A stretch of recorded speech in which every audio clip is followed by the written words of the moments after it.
Story സൈലേക്ക് സ്വാഗതം. 1889 April 16 ലണ്ടനിലെ വാൾവർത്തിൽ Charles ചാപ്ലിനും Hannah ചാപ്ലിനും രണ്ടാമതായി ഒരു മകൻ പിറന്നു. ചാർലസ് സ്പെൻസർ ചാപ്ലിൻ എന്ന ചാർലി ചാപ്ലിൻ. മൂത്തവൻ സിഡ്നി. ചാർലിക്ക് 1 വയസ്സായപ്പോഴേക്കും അച്ഛനമ്മമാർ വേർപിരിഞ്ഞു. ചാർലി ചാപ്ലിന്റെ അച്ഛൻ ഒരു കോമഡി ആർട്ടിസ്റ്റ് ആയിരുന്നു, അമ്മ ഒരു പാട്ടുകാരിയും. ഇവർ രണ്ടുപേരുടെയും സ്റ്റേജ് ഷോയിൽ നിന്ന് കിട്ടുന്ന തുച്ഛമായ വരുമാനം കൊണ്ട് ഏറെ ബുദ്ധിമുട്ടിയാണ് ആ കൊച്ചു കുടുംബം കഴിഞ്ഞിരുന്നത്. അച്ഛനമ്മമാരുടെ വേർപിരിയലിന് ശേഷം അമ്മയ്ക്കൊപ്പമായിരുന്നു ചാപ്ലിനും ജ്യേഷ്ഠൻ സിഡ്നിയും. 3 പേർക്കും ആഹാരത്തിന് പോലും നന്നേ ബുദ്ധിമുട്ടായിരുന്നു. മക്കൾക്ക് ഒരു നേരമെങ്കിലും വയറു നിറയെ കഴിക്കാൻ കൊടുക്കാനായി ഹന്ന വീട്ടുജോലികൾക്കും തുന്നൽ ജോലിക്കും പാട്ടുപാടാനും നാടക ആർട്ടിസ്റ്റായും ഒക്കെ പണിയെടുത്തിരുന്നു. എന്നിട്ടും തുച്ഛമായ വരുമാനമായിരുന്നു അവൾക്ക് കിട്ടിയിരുന്നത്. ആഹാരത്തിന്റെ കുറവ് മൂലം ശാരീരികമായി ഹന്ന നന്നേ ക്ഷീണിതയായിരുന്നു. അവൾക്ക് പലവിധ അസുഖങ്ങളും ബാധിച്ചു. ക്രമേണ ചികിത്സിക്കാൻ പണമില്ലാത്തതിനാൽ നിത്യരോഗിയായി. അങ്ങനെ അച്ഛന്റെ കൂടെ മക്കളെ അയച്ചു. അയാൾ വളരെ മോശപ്പെട്ട സ്വഭാവക്കാരനായിരുന്നു. പരസ്ത്രീ ബന്ധം, മദ്യപാനം, അങ്ങനെ ഏറെ താമസിയാതെ മദ്യപാനം അയാളെ ഒരു രോഗിയാക്കി. മെല്ലെ അയാൾ മരണപ്പെട്ടു. പിന്നെ കുഞ്ഞു ചാപ്ലിനും ജ്യേഷ്ഠൻ സിഡ്നിയും തിരികെ അമ്മയ്ക്കരികിലേക്ക് വന്നു. ആവതില്ലാതെ വന്നപ്പോൾ അമ്മ തന്റെ മക്കളെ അനാഥമന്ദിരത്തിലാക്കി. അവിടെ നിന്ന് യാത്ര പറഞ്ഞ് അമ്മ ഇറങ്ങിയപ്പോൾ കുഞ്ഞു ചാർലി അമ്മയെ വിടാതെ മുറുകി പിടിച്ചു. വാവിട്ട് കരഞ്ഞു. പക്ഷേ ഹന്ന കരഞ്ഞുകൊണ്ട് മകനെ തള്ളി മാറ്റി ഓടിയകന്നു. ജ്യേഷ്ഠൻ സിഡ്നിയും ചാപ്ലിനും അമ്മയെ നോക്കി ഏങ്ങിക്കരഞ്ഞു നിന്നപ്പോൾ ആ അനാഥാലയത്തിലുള്ളവർ അവരെ ആശ്വസിപ്പിച്ചു. ഏറെ നാളുകൾക്ക് ശേഷം കിട്ടിയ രുചികരമായ ആഹാരം വയറു നിറയെ കഴിച്ചപ്പോൾ അവർ സങ്കടങ്ങൾ മറന്നു. ആ അനാഥാലയത്തിലെ ഏറ്റവും ചെറിയ കുട്ടിയായിരുന്നതിനാൽ ചാർലിക്ക് അവിടെയുള്ളവരുടെ സ്നേഹലാളനകൾ ഒരുപാട് കിട്ടി. കുറച്ചു ദിവസങ്ങൾക്ക് ശേഷം ചാർലിയെയും സിഡ്നിയെയും ഹാൻവെൽ സ്കൂളിലേക്ക് അധികൃതർ മാറ്റി. അതാകുമ്പോൾ അവിടെ പഠിക്കാനും താമസിക്കാനും സൗകര്യമുണ്ടായിരുന്നു. അങ്ങനെ കുറച്ചു നാളുകൾ കഴിഞ്ഞുപോയി. ഹന്നയ്ക്ക് മക്കളെ പിരിഞ്ഞിരിക്കാൻ വയ്യാതായി. അവൾ കെന്നിംഗ്ടൺ പാർക്കിന് സമീപം ഒരു വീട് വാടകയ്ക്കെടുത്തു. അങ്ങോട്ടേക്ക് മക്കളെയും കൂട്ടി താമസമാക്കി. വളരെ സന്തോഷം നിറഞ്ഞ ദിനങ്ങളായിരുന്നു അവർക്കത്. 3 പേരും ഒരുമിച്ചാണല്ലോ എന്ന സന്തോഷം പട്ടിണിയിലും അവരെ ഹാപ്പിയാക്കി.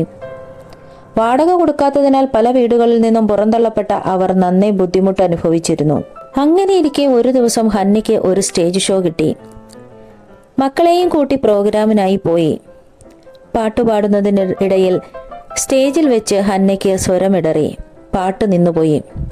അവൾക്ക് തുടർന്ന് പാടാനായില്ല. അങ്ങനെ രോഷാകുലരായ കാണികൾ അവളെ കൂവി വിളിച്ചു.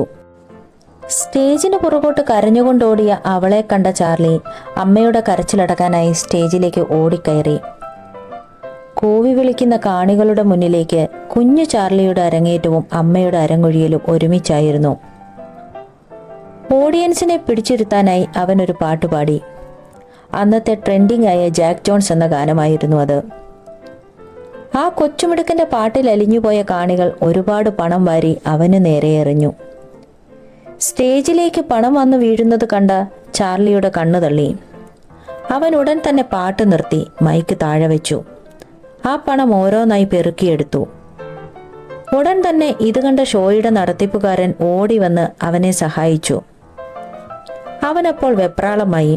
പണവുമായി അയാൾ കടന്നു കളയുമോ എന്ന ഭയം ആ കൊച്ചുമുഖത്ത് തെളിഞ്ഞു വരുന്നത് കണ്ടു.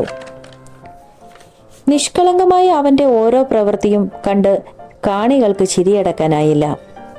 കൈകൊട്ടിച്ചിരിക്കുന്ന അവരെ അവൻ മൈൻഡ് ചെയ്തില്ല. അവന്റെ ശ്രദ്ധ ആ പണത്തിലാണെന്ന് മനസ്സിലാക്കിയ ഷോ നടത്തിപ്പുകാരൻ ഉടൻ തന്നെ പണം മുഴുവനും ഒരു കർച്ചീഫിൽ പൊതിഞ്ഞ് അവന്റെ അമ്മയെ ഏൽപ്പിച്ചു. ഇത് കണ്ട് സന്തോഷവാനായ കുഞ്ഞു ചാർലി ഗാനം തുടർന്നു. പിന്നീട് അവന്റെ അമ്മയുടെ ഗാനവും അതിന്റെ ഇടയിൽ ശബ്ദമിടറിയതും ഹന്ന കരഞ്ഞുകൊണ്ട് ഓടുന്നതും എല്ലാം അവൻ ആ സ്റ്റേജിൽ അവതരിപ്പിച്ചു. അതൊരു തുടക്കമായിരുന്നു.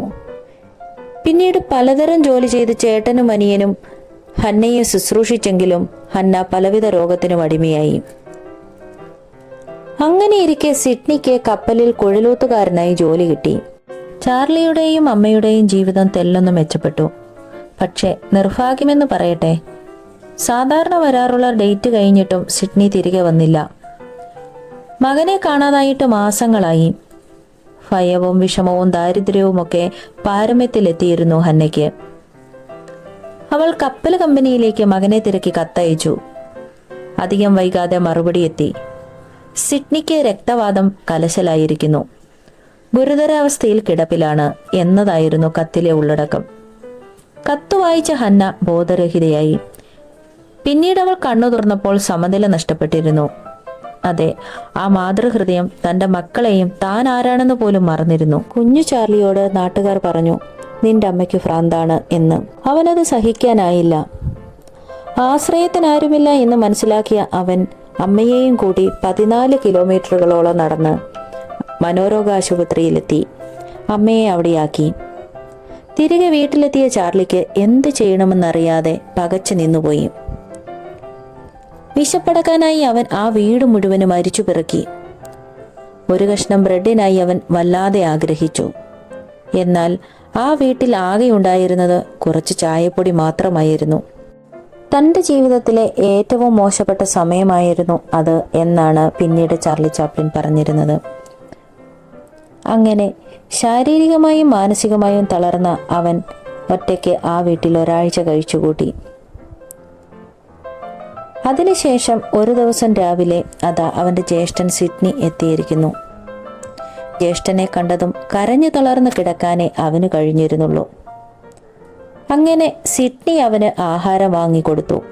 ജ്യേഷ്ഠനും അനുജനും കൂടി അമ്മയെ കാണാനായി പോയി. മകനെ കണ്ട ആ മാതാവ് ആദ്യം തിരിച്ചറിഞ്ഞില്ല. സിഡ്നി അമ്മയെ പറഞ്ഞു മനസ്സിലാക്കി. ഹന്നയ്ക്ക് തിരിച്ചറിവ് ആയി വരുന്നതായി മക്കൾക്ക് തോന്നി. അധികം താമസിക്കാതെ സിഡ്നി കുറച്ചുകൂടി നല്ലൊരു വീട് വാടകയ്ക്കെടുത്തു. ഹന്നയെയും ആശുപത്രിയിൽ നിന്ന് കൊണ്ടുവന്നു. അങ്ങനെ ദിവസങ്ങൾ കഴിഞ്ഞുപോയി. ചാർലിക്ക് 14 വയസ്സായിരിക്കുന്നു. ഇനിയും സമയം കളയാനില്ല എന്നും മനസ്സിലാക്കിയ ചാർലി ഒരു നാടക നടൻ ആകണമെന്ന അതിയായ ആഗ്രഹം നിറവേറ്റാനായി ഒരുപാട് നാടക കമ്പനികളിലേക്ക് ബാലനടനാകണമെന്ന ആഗ്രഹം അറിയിച്ച് കത്തയച്ചു. തന്റെ കഴിവുകളും കാര്യങ്ങളും അടങ്ങിയ കത്തുകൾക്ക് മറുപടി വരുമെന്ന ശുഭപ്രതീക്ഷയിൽ അവൻ നോക്കിയിരുന്നു. എന്നാൽ എവിടെ നിന്നും മറുപടി വന്നില്ല. അങ്ങനെ പലതരം ജോലികൾക്ക് പോയിക്കൊണ്ടിരുന്ന ചാർലിക്ക് അപ്രതീക്ഷിതമായി ഒരു കത്ത് വരുന്നു. പിന്നീട് അവൻ പലതരം ജോലികൾക്ക് പോയിക്കൊണ്ടിരുന്നു. അങ്ങനെയിരിക്കെ ഒരു ദിവസം ചാർലിക്ക് അപ്രതീക്ഷിതമായി ഒരു കത്ത് വരുന്നു. പടിഞ്ഞാറൻ ലണ്ടനിലെ ബെഡ്ഫോർഡ് സ്ട്രീറ്റിലുള്ള ബ്ലാക്ക്മോർ നാടക ഏജൻസിയിൽ നിന്നുമായിരുന്നു കത്ത്. എത്രയും പെട്ടെന്ന് ഇവിടെ എത്തണം എന്ന് മാത്രമായിരുന്നു കത്തിൽ. അങ്ങനെ സിഡ്നിയോടും അമ്മയോടും യാത്ര പറഞ്ഞ് ചാർലി ബ്ലാക്ക്മോറിലേക്ക് യാത്ര തിരിച്ചു. 1903 ജൂലൈയിൽ നാടകം വേദിയിലെത്തി. എന്നാലും ആ നാടകം അത്രയധികം മുന്നോട്ട് വന്നില്ല. നാടകം അധികനാൾ ഓടിയില്ല, നിന്നുപോയിരുന്നു. നാടകം പ്രതീക്ഷിച്ച പ്രശസ്തിയിൽ എത്തിയില്ലെങ്കിലും ചാർലി പ്രതീക്ഷയ്ക്കുമപ്പുറം എത്തിയിരുന്നു.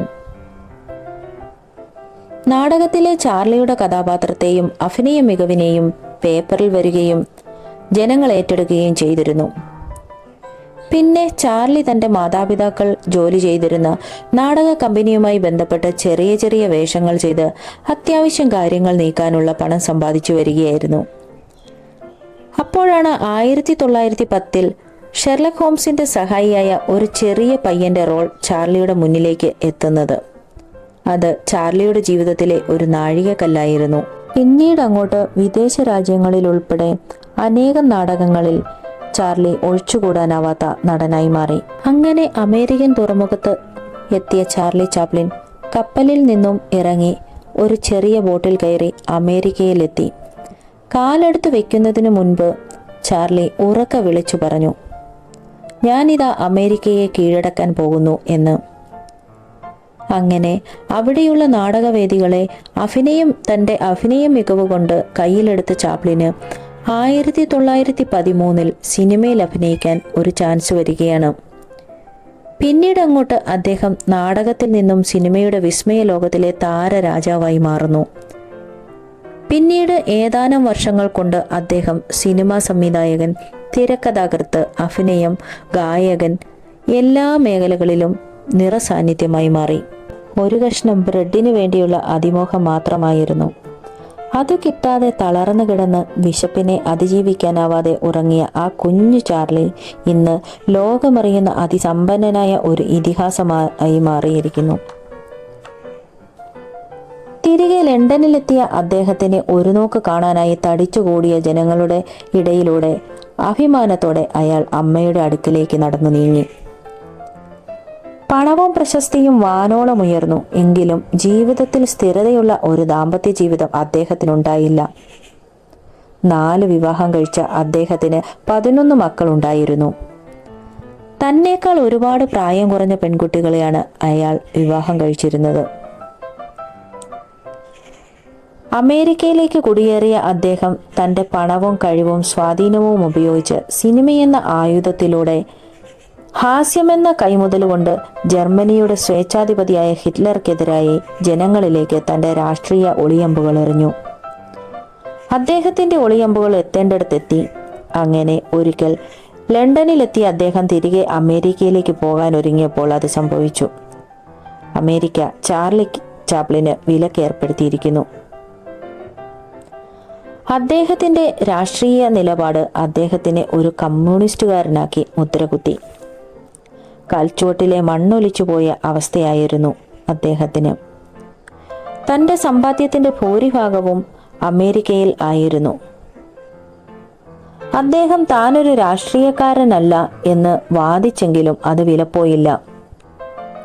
അങ്ങനെ അദ്ദേഹം തന്റെ അമ്മയുടെ മരണശേഷം ലണ്ടനിൽ നിന്നും ജീവിതത്തിന്റെ വിരാമം എത്തിയപ്പോൾ സ്വിറ്റ്സർലൻഡിലേക്ക് സ്ഥിരതാമസമാക്കി.